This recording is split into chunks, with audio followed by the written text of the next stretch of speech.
Coming up on Mountain News this morning, we hear from survivors of last weekend's deadly tornado and what they had to do to find shelter.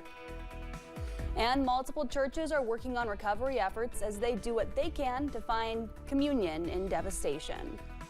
Dedicated to Eastern and Southern Kentucky, this is WYMT Mountain News this morning.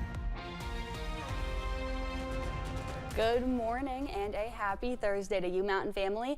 I'm Amelia Lee here with you on this May 22nd. We are just about at 5 o'clock this morning. And Megan, good news for all of those fog haters out there. There wasn't much. There was not. It was a nice calm start to the morning, although it was a little bit chilly in my opinion. When I left the house this morning, I definitely wish I had some pants on. So let's talk about those temperatures as you're heading out the door. We're mainly sitting in the 50s, a little bit cooler than you'd expect this time of year. Normally we're in the upper 50s in the morning hours. Now the good news is we will warm up into the afternoon, but similar to this morning, it will be cooler than we normally expect this time of year, with temperatures normally in the upper 70s, but today we'll see the upper 60s and low 70s. Definitely some Amelia approved weather if you ask me. Here's a look at that live pinpoint Doppler radar. All in all, nice and clear this morning, and we'll continue on that trend, just seeing some slight chances of rain on and off throughout the day. Here's a look at the next 12 hours, and as you can see, slight chances of rain picking up as you're heading into the afternoon, but all in all, a partly cloudy day with temperatures hitting a high as you're heading into that 3 o'clock, 4 o'clock mark. Amelia. We continue to hear stories of survival following the deadly EF4 tornado in Laurel County. A woman and her son say they're lucky to be alive after quickly taking shelter in a small room in the back of their house. It was actually the only room left intact after the storm. Grayson Passmore begins this morning's coverage. We're blessed. We're blessed to be alive. As Nina Cox waits for what's left of her home on Miller Lane to be demolished, she walks us through the wreckage, thinking back to Friday night. I just was in shock and humbled that God brought us through it. And I know He had to take people. The neighbors were squalling, help, help, you know, and I couldn't get out. My son climbed over some stuff. He said, "Mom, you okay?" I said, "I'm good." He said, "I got to go help people." Nina and her son took shelter in a small room in the back of their house. While the roof and most of the walls were blown off the rest of the home, her son held this door closed. Something like this, you know, with all his might, I mean his whole body, and it was wanting to come open, and he pushed and held, and God sent angels. There ain't nobody telling me my God ain't real. As the storm raged on, so did Nina's faith. Then I spoke to that storm the whole time that it was going on, and I said, "Storm, you have no power over us. You stop, and you leave, and you see where the roof stopped moving off. If that roof had come farther, we would be gone. If this door had a blowed open, we'd been gone." Nina says she saw God's work again, as hundreds of people have traveled across the region to help her community. And they were sent by God. I didn't ask nobody. They came. Can we help? In London, Grayson Passmore, WKYT.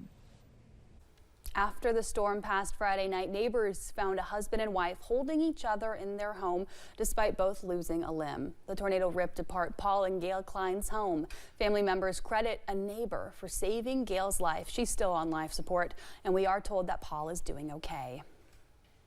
Stephen England is one of several families to lose loved ones from the tornado. His parents, Richard and Wanda McFall, lived in the Sunshine Hills area. England said something he and his siblings will forever cherish about their mom and dad. Their love for one another remained strong until the very end. The beauty and the tragedy of it is they went together. They were not alone. And if any good out of it could potentially come from this tragedy, it's that. As he and his family continue to navigate this loss, England says to tell your family every day that you love them, whether that be by a phone call or a text message. Laurel County school officials made the decision to cancel the rest of the school year. Students say it's a hard end to what was already an unusual year. Jordan Rawlings, a junior at North Laurel High School, was out of town when the storm hit, but got word that his cousin's house was destroyed. Now, as his school year ends abruptly, he's doing what he can to support others, even while recovering from an injury. Just knowing that I'm not going to see him again, it's kind of hurts, but it's going to be all right. We'll see him later in life. Rawlings says he lets friends do laundry at his house and helps however he can, even if he can't join cleanup crews in the field. Folks in London continue to put in the work to help out after the weekend's devastating tornado. Church groups are doing what they can to make sure the communities they serve get what they need to recover. I spoke with 2 Baptist churches about their efforts. Pastor Anthony Lovett with Victory Baptist Church was not in London when the tornado came through. He was working in Somerset.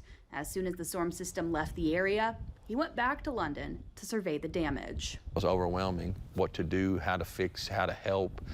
I guess it's just like the old adage is how you eat elephant, one bite at a time. You got to just do one little thing at a time. Now they have a distribution center set up for tornado victims while they lean on God to guide the way. So God takes the mess, takes the devastation, and His grace is sufficient to bring something good out of it.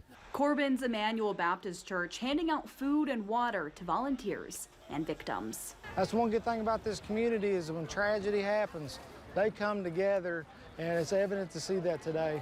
Feeling called to help as a Christian and as a Kentuckian. Those people driving around taking pictures, they're holding up progress of people that actually want to help and can help. And so, hey, get out of your car and go help pick up some trash. Love on your neighbors. Amongst all the damage and the debris, there are little signs of hope shining through. Victory Baptist Church is still accepting donations. Pastor Lovett says totes are one of the big items that they're looking for right now. You can head to that London church if you need items or if you do feel called to donate. Lowe's is stepping in to help with tornado relief efforts too. Folks can pick up supplies while they last at the London and Somerset locations today. Lowe's will also have a disaster response trailer open on site at their London location. The mobile unit will have tools and equipment to help families and businesses repair damage. The trailer will be there today from 7 until 4 and each day through June 4th.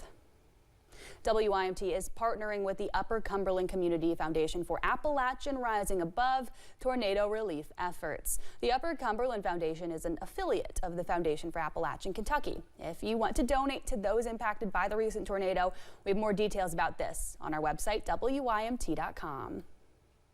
Thanks for getting your day started with us on Mountain News this morning at 5:07. A picture can tell 1,000 stories. Now one man is working to reunite survivors of the tornado with their lost memories. And rain chances are calming down today, but storm chances return to the forecast later this week. I'll have more details after the break.